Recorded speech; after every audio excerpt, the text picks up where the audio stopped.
Ömür göçün ulap doktu boy Mezgilsiz açıksız hıyalday To başına bürküt topunot To'nun mürküna yap hıyalday Keremedi apatom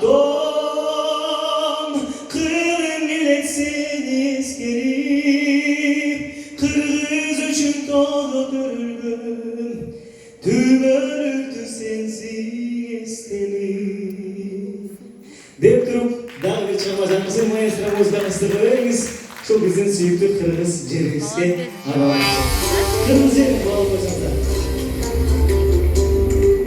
Patriotları var mı? Bir olsan bu eser var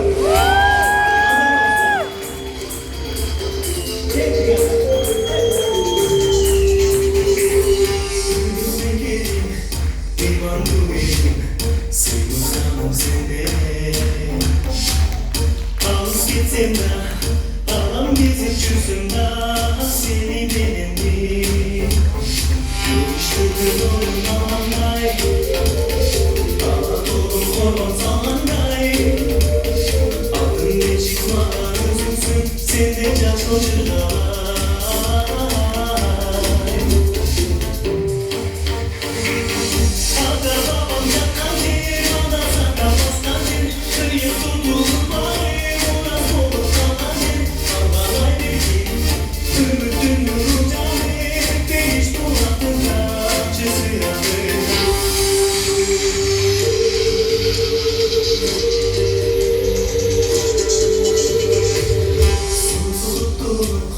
Ömür uzaktan, ağacına kulaktan Canım su geliş, karalaya çabaslan Sürüp köpeğiz Gözünü kırıp karıktan Basırıp kırcolu ağızdan Kelepçeli sakla verelim, öç beş gerek tarıktan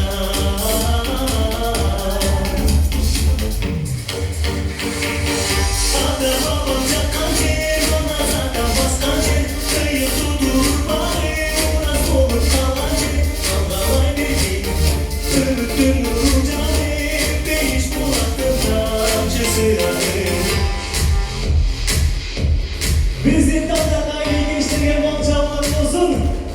Ay bir büyük durumu. Canım, kıraçlarım, ayrıca.